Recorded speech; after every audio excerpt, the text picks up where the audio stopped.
أعوذ بالله من الشيطان الرجيم بسم الله الرحمن الرحيم قل من ينجيكم من ظلمات البر والبحر تدعونه تضرعا وخفيا لئن أنجانا من هذه لنكونن من الشاكرين قل الله ينجيكم منها ومن كل كرب ثم أنتم تشركون قل هو القادر على أن يبعث عليكم عذابا من فوقكم أو من تحت أرجلكم أو يلبسكم شيعا ويذيق بعضكم بأس بعض انظر كيف نصرف الآيات لعلهم يفقهون وكذب به قومك وهو الحق قل لست عليكم بوكيل لكل نبأ مستقر وسوف تعلمون صدق اللہ مولانا العظیم۔ ترجمہ ان آیات مبارکہ کا یہ ہے، باری تعالیٰ فرماتے ہیں کہ آپ کہہ دیجئے کہ تم کو کون بچاتا ہے خشکی کی تاریکیوں سے اور دریاؤں کے اور سمندروں کی تاریکیوں سے، جب تم اس کو پکارتے ہو عاجزی کے ساتھ اور گڑ گڑا کر آہستہ سے۔ لئن انجانا من هذه لنكونن من الشاکرین، اور اگر کہتے ہیں کہ اگر ہم کو بچا لے اس مصیبت سے تو ہم ضرور احسان مانیں گے۔ قل اللہ ینجیکم منہا، تو آپ کہہ دیجئے کہ اللہ ہی تم کو اس سے بچاتا ہے، ومن کل کرب، اور ہر طرح کی سختی سے بھی اللہ ہی بچاتا ہے، ثم انتم تشرکون، پھر اس کے باوجود بھی تم اللہ کے ساتھ کسی اور کو شریک کرتے ہو۔ قل هو القادر على ان يبعث عليكم عذابا من فوقكم او من تحت ارجلكم او يلبسكم شيعا ويذيق بعضكم بأس بعض، آپ کہہ دیجئے کہ اللہ قادر ہے اس بات پر کہ تم پر بھیجے عذاب تمہارے اوپر سے یا تمہارے پیروں کے نیچے سے، یا یہ کہ تمہیں مختلف فرقوں میں مرج کر دے اور تمہیں چکا دے آپس میں ایک دوسرے کا عذاب۔ انظر کیف نصرف الآیات لعلہم یفقہون، تو دیکھو کس طریقے سے ہم بیان کرتے ہیں اپنی آیتوں کو الٹ پلٹ کر تاکہ وہ سمجھ جاوے۔ وَكَذَّبَ بِهِ قَوْمُكَ وَهُوَ الْحَقُّ، اور اس کو جھٹلایا تیری قوم نے حالانکہ وہی سچ ہے۔ قُلْ لَسْتُ عَلَيْكُمْ بِوَكِيلٍ، تو آپ کہہ دیجئے کہ میں تم پر کوئی داروغہ نہیں ہوں کہ ہر وقت تمہاری نگرانی کرتا رہوں، میرا کام تو بس پیغام پہنچانا ہے، منوانا نہیں ہے۔ لِكُلِّ نَبَإٍ مُسْتَقَرٌّ وَسَوْفَ تَعْلَمُونَ، ہر ایک خبر کا ایک وقت مقرر ہے اور قریب ہے کہ تم اس وقت کو جان لو گے۔ یہ ہو گیا ترجمہ ان آیات مبارکہ کا۔ گزشتہ کل سے بلکہ سورہ انعام کے ابتدا ہی سے تذکرہ چل رہا ہے اللہ رب العزت کی توحید کے اس بات کا اور شرک کو رد کیے جانے کا، اور اسی سلسلے میں اللہ تعالیٰ مشرکین مکہ کے ساتھ جو اللہ کے رسول صلی اللہ علیہ وآلہ وسلم کو معاملات پیش آتے رہے ہیں ان کا تذکرہ چل رہا ہے کہ وہ کس طرح شرک میں مبتلا تھے۔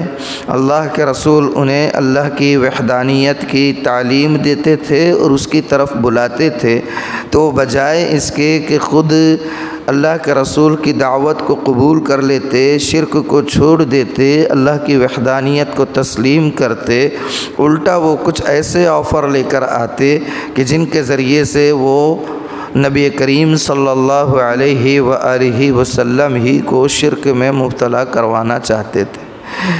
جیسے ہم پڑھ چکے ہیں، وفد کی شکل میں آئے اور کہا کہ دیکھو بھتیجے، ہم تو جانتے ہیں کہ تم بہت اچھے قابل ہونہار اور باصلاحیت نوجوان ہو، اور کبھی تم نے کوئی غلط بات نہیں کی، کبھی تم جھوٹ نہیں کہتے، ساری باتیں سر آنکھوں پر، لیکن پتہ نہیں کس کی نظر لگ گئی، کیا ہو گیا کہ پچھلے چند دنوں سے تم کچھ ایسی بات کہنا شروع کر دیے ہو کہ جس کی وجہ سے آپس میں دراڑیں پڑنا شروع ہو گئی۔ جو تمہاری بات قبول کرتا وہ باپ سے ٹوٹ جا رہا، باپ ہے تو بیٹے سے ٹوٹ جا رہا، شوہر ہے تو بیوی سے الگ ہو جا رہا، بیوی ہے تو شوہر سے الگ ہو جا رہی۔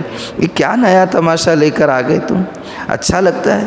ہم نہیں چاہتے اختلافات ہو، چلو مل بیٹھ کر اس کو حل کرتے ہیں، اور اس کی صورت یہ ہے صلح صفائی سے کام کرتے ہیں۔ تم ہمارے معبودوں کو برا مت بولو، کبھی ان کو پکار لیا کرو، ہم تمہارے معبود کو جس کی تم دعوت دیتے اس کو برا بلا نہیں بولیں گے، اس کو ہم پکار لیا کریں گے، کبھی تھوڑا تم ہمارا مان لیا کرو، کبھی ہم تمہارا مان لیا کریں گے۔ اس طرح کے آفر لے کر آیا کرتے تھے، یعنی بجائے اس کے کہ وہ شرک سے رک جاتے، خود آفر ایسے لے کر آتے جس میں اللہ کے رسول ہی کو، اور بارہا اللہ تعالیٰ اپنے نبی پاک صلی اللہ علیہ وسلم کی زبان مبارک سے یہی کہلوا رہے ہیں کہ میں اس چیز کی عبادت نہیں کر سکتا جس کی تم کہہ رہے ہو، مجھے تو منع کر دیا گیا اس چیز سے۔ اور وہ اللہ ایک ہے، اس نے کائنات پیدا کیا، اس نے زمین پیدا کی، اس نے آسمان پیدا کیا، آسمانوں میں جتنی مخلوق ہے، زمینوں میں جتنی مخلوق ہے، ان تمام کو پیدا کرنے والا وہ زمین کی مخلوقات کو اپنی زندگی کو بچانے کے لیے اور اس کرۂ ارض پر اپنے لائف کو سروائیو کرنے کے لیے جتنی چیزوں کا ریکوائرمنٹس ہے، جتنی چیزوں کی ضرورت ہے، اللہ وہ ہے جس نے ان تمام ضروریات کو پیدا فرمایا۔ ہوا ہے، آکسیجن ہے، پانی ہے، غذا ہے، نباتات ہے، جو دھات آپ کو لگتے ہیں، معدنیات ہے، آئرن ہے، کیلشیم ہے، کیا کیا ہے جو اللہ نے پیدا نہیں کیا، اس کو چھوڑ کر کسی اور کو ماننا، یہ تو احسان ناشناسی ہو۔ تو کہنے لگے اچھا بھتیجے تم مانتے نہیں ہو، سنتے نہیں ہو، تو اب کام کرو، کیسے سمجھ میں آئے کہ تم سچے ہو، تمہاری بات سچی ہے؟ چلو یہ چاند کے 2 ٹکڑے کر کے دکھا دو، اگر وہ کر کے دکھا دیے تو ایمان قبول کریں گے۔ آپ نے اللہ کی قدرت سے وہ کر دکھایا، پھر انکار ہے، پھر معجزات پر معجزات طلب کر رہے۔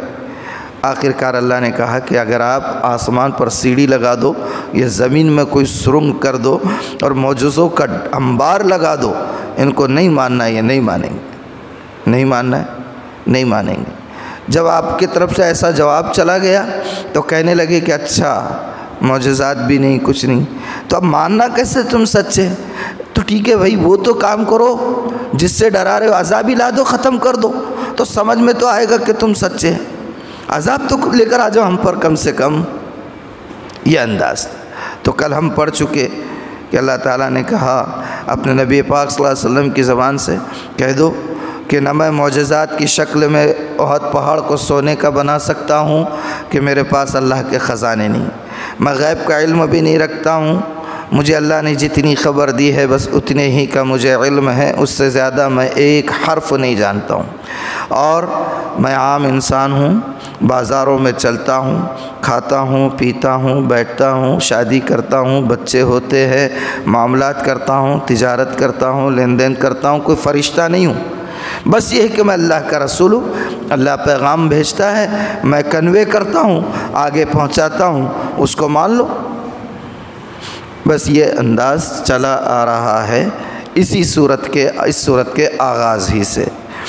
آج جو حصہ ہم نے پڑھے اس حصے میں اللہ تعالیٰ نے فرمایا کہ ان سے کہو، بات سمجھ نہیں آ رہی ہے، جس طرح سے بھی سمجھاؤ، سمجھنے کا نام نہیں لے رہے، تو اللہ تعالیٰ کہہ رہے ہیں کہ ان سے کہو کہ خشکی یا تریکی یعنی سمندر کی تاریکیوں میں، طوفان میں، مان لیجئے کہ کشتی پر جا رہے، سمندر میں جہاز پر جا رہے، اور اچانک ہواؤں کا طوفان آ جائے اور جہاز ہچکولے لینے لگ جائے، ڈگمگانے لگ جائے، اوپر نیچے ہونے لگ جائے، اور لہروں کی زد میں آنے کا امکان ہو اور غرق ہونے کا خدشہ ہو، تو اس وقت سچے دل سے بتانا کس کو یاد کرتے ہو؟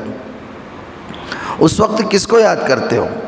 کہاں ہیں تمہاری مورتیاں اس وقت ساتھ میں؟ کوئی نہیں ہوگی، تو ڈیفینیٹلی اس وقت اوپر والے کو یاد کرو گے، تو کون تمہیں بچاتے گا؟ اور اس وقت کس کو یاد کرتے ہو؟ تو اللہ کہہ رہے کہ تم اس وقت مجھے کیوں یاد کرتے ہو؟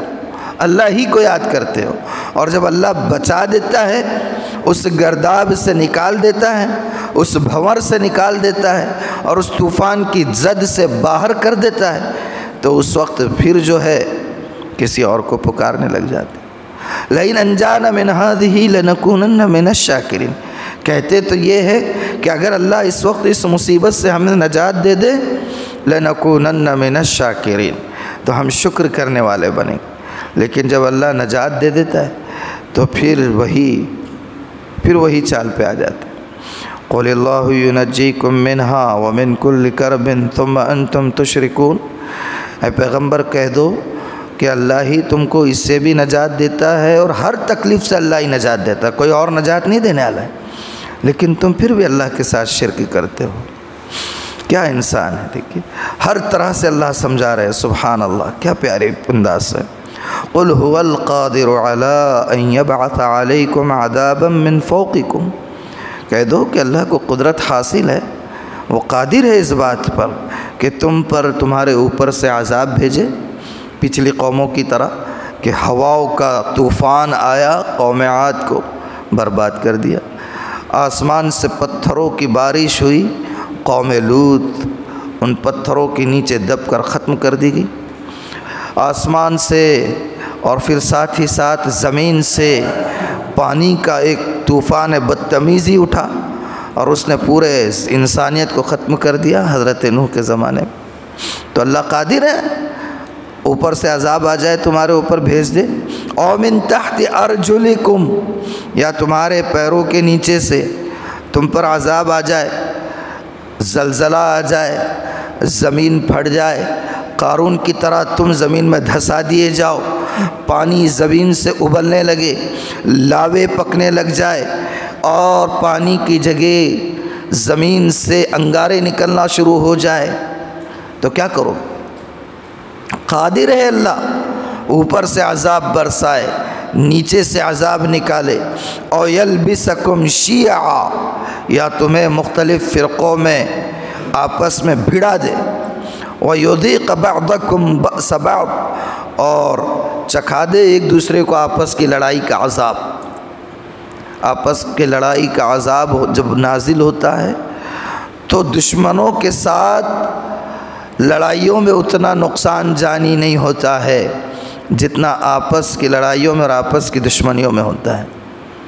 لڑ رہے سالہ سال سے پڑوس کے ممالک کی خبریں سنتے رہتے ہیں، جمعہ کی نماز ہو رہی ہے، نماز میں بم بلاسٹ ہو گیا، کوئی اور نماز ہو رہی ہے، نماز میں خودکش حملہ ہو گیا ہے، کون مر رہا ہے، کون مار رہا ہے، مارنے والے کس کو مانتے ہیں اور مرنے والے کس کو مانتے ہیں، آپس ہی کے عذاب میں جوجھ رہے ہیں، یہ شیعہ، وہ سنی، یہ بریلوی، یہ اہل حدیث، وہ دیوبندی، اور وہ فنا اور وہ فنا، یہ بھی عذاب ہے۔ اللہ حفاظت فرمائے۔ انظر کیف نصرف الآیات لعلہم یفقہون، دیکھو کیسے ہم بیان کرتے ہیں آیتوں کو، پھر کر سمجھا کر اللہ تعالیٰ کرے ہم آیتیں بیان کر رہے ہیں، کیوں بیان کر رہے ہیں؟ لعلہم یفقہون، تاکہ وہ کچھ تو سمجھ جائے کہ اللہ ایک ہے، ہر چیز کی قدرت اسی کو حاصل ہے، وہ جو چاہے کر سکتا ہے، جس کو چاہے زندگی دے سکتا ہے، جس کو چاہے زندگی سے محروم کر سکتا ہے، اور جس کو چاہے اللہ رزق کی فراوانی عطا کر دے، جس پر چاہے اللہ رزق کی تنگی اس کے مقدر میں لکھ دے، جس کو چاہے اللہ صحت سے مالا مال کر دے، جس کو چاہے اللہ بیماریوں سے دوچار کر دے، اللہ چاہے تو موت کے منہ سے نکال کر صحت و توانا کر دے، اللہ چاہے تو صحت مند سے صحت مند کو آن کی آن میں موت کا مزہ چکا دے، اللہ ہر چیز پر قادر۔ کہاں بھٹکے چلے جا رہے ہو؟ یا ایھا الانسان ما غرک بربک الکریم، انسان اپنے رب کے بارے میں کس چیز نے دھوکے میں ڈالا ہے؟ اللہ کو پہچان۔ وکذب بہ قومک وہو الحق، اور اس کو یعنی اللہ کو جھٹلایا اس کی قوم نے، حالانکہ وہ حق ہے۔ قل لست علیکم بوکیل، تو اے پیغمبر آپ کہہ دیجئے کہ میں کوئی داروغہ نہیں ہوں، میں کوئی پولیس والا نہیں ہوں کہ میں 24 گھنٹے ڈنڈا لے کر تمہارے پیچھے پڑا رہوں گا کہ اللہ کو مانو، مانتے ہو کہ نہیں اور قبول کرتے ہو کہ نہیں۔ نہیں، ہر نبی کا یہ ترعے اور تغرعے امتیاز تھا کہ وہ اپنی بات کو کنوے کرتے، پہنچاتے، اور اس کے بعد یہ کہتے وما علینا الا البلاغ، ہمارا کام صرف بات کا پہنچا دینا ہے، لا اکراہ فی الدین، دین کے معاملے میں کوئی زور زبردستی نہیں۔ قد تبین الرشد من الغی، اب صحیح بات، حق بات، اسلام کی بات گمراہی کی بات سے واضح ہو چکی ہے۔ وَمَن يَكْفُرْ بِالطَّاغُوتِ وَيُؤْمِن بِاللَّهِ فَقَدِ اسْتَمْسَكَ بِالْعُرْوَةِ الْوُثْقَىٰ، کہ جو کوئی ظلمتوں کو، تاریکیوں کو، گمراہیوں کو، اندھیریوں کو چھوڑ کر اللہ کی رسی کو مضبوط پکڑے گا وہی کامیاب ہے۔ باقی اب زبردستی کسی پہ نہیں ہوگی، زبردستی کسی پہ نہیں ہوگی۔ لِكُلِّ نَبَإٍ مُسْتَقَرٌ، عذاب کیا کرتے رہتے ہو؟ ہر ایک خبر کا ایک وقت مقرر ہے۔ وَسَوْفَ تَعْلَمُونَ، اور جب آنا ہے تم اس کو عن قریب جان لو گے۔ ہر چیز طے ہے، اس کو تم جان لو گے۔ الحمدللہ، شروع صورت سے اللہ کی توحید کو ثابت کیا جا رہا ہے۔ ہر آیت، بلکہ ہر آیت کے ہر فقرہ مبارک سے اللہ کی توحید کا درس ترشح ہوتا رہتا ہے۔ والحمدللہ علی ذالک، کہ ہم لوگ یہاں تک پڑھ چکے ہیں۔ اللہ تعالیٰ اگر حیات مستعار عطا فرمائے اور توفیق شامل حال رہی تو انشاءاللہ آئندہ حصہ کل پڑھیں گے۔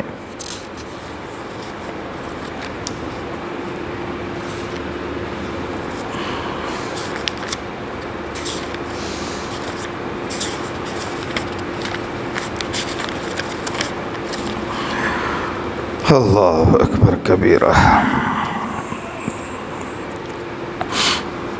ہاں، کل جو مسائل امامت و جماعت کے مسائل شروع ہو رہے تھے تو میں نے کہا تھا کہ نماز با جماعت کی اہمیت سے متعلق حدیثیں ایک دو پڑھ لیتے ہیں۔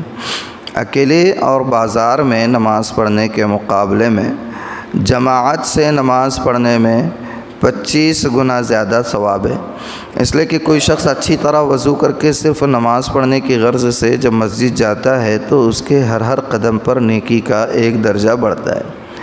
نماز کی نیت سے گھر سے وضو کر کے آنا چاہیے، یہ تو سنت ہم نے چھوڑ ہی دی ہے۔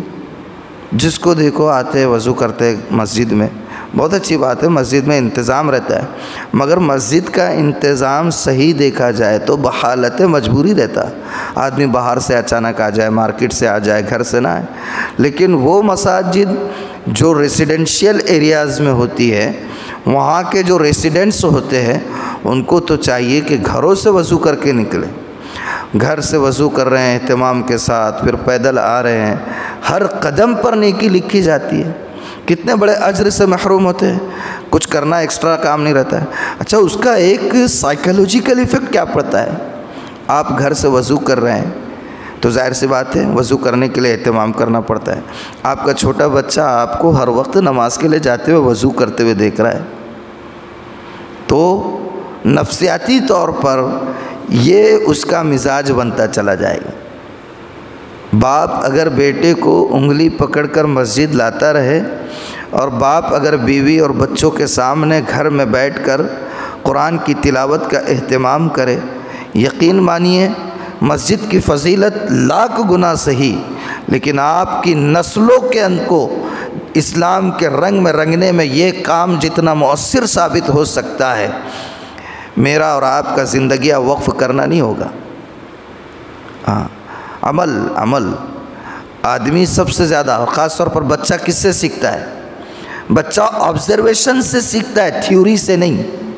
اس چیز کو سمجھنا، جو چھوٹے بچے ہوتے ہیں سائیکلوجیکلی بھی بچے جو ہے وہ آبزرویشن سے سیکھتے، جو چیز دیکھ رہے رات دن، ان کو بولنے کی ضرورت نہیں ہے، بولنے کی ضرورت نہیں ہے۔ مجھے بتاؤ کہ آج کے گھروں میں کون باپ یا کون ماں ایسی ہوتی ہے جو بچے کو یہ کہتی ہے کہ بیٹی یہ لو موبائل اور کارٹون دیکھو؟ لیکن بچے موبائل کی ضد کرتے ہیں نہیں کرتے؟ ان سے کون کہتا ہے موبائل دیکھنا چاہیے بول کے؟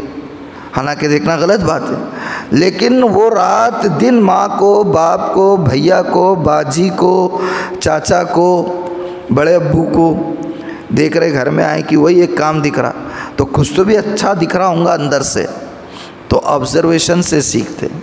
تو کوشش کیا کریں گے؟ گھر سے وضو کر کے آنا چاہیے، ہر قدم پر نیکی ملتی، نیت کا اجر الگ ملتا، اور اللہ اس بات پر قادر ہے کہ ہر اجر کو کئی گنا زیادہ دے۔ بات سے بات نکل گئی، بہرحال تو 25 گنا زیادہ ثواب ملتا ہے۔ اس لیے کہ کوئی شخص اچھی طرح وضو کر کے صرف نماز پڑھنے کی غرض سے جب مسجد جاتا ہے تو اس کے ہر قدم پر نیکی کا ایک درجہ بڑھتا ہے اور ایک برائی اس سے معاف کی جاتی۔ پھر جب وہ نماز پڑھ کے فارغ ہوتا ہے تو جب تک وہ مصلی پر بیٹھا رہتا ہے فرشتے اس کے لیے رحمت اور مغفرت کی دعائیں کرتے رہتے ہیں، اور جب تک وہ نماز کے انتظار میں بیٹھے گا نماز ہی میں سمجھا جائے گا۔ سبحان اللہ، سبحان اللہ، کیا بڑی فضیلت۔ تو اس پر عمل کرنا چاہیے، کریں گے انشاءاللہ۔ بولیے انشاءاللہ، انشاءاللہ بولیے انشاءاللہ۔ اللہ تعالی عمل کی توفیق عطا فرمائے۔ سبحان اللہ و بحمدہ، سبحانک اللہم و بحمدک، نشہد ان لا الہ الا انت، نستغفرک و نتوب الیک۔ سبحان ربک رب العزت عما یصفون، وسلام علی المرسلین، والحمد للہ رب العالمین۔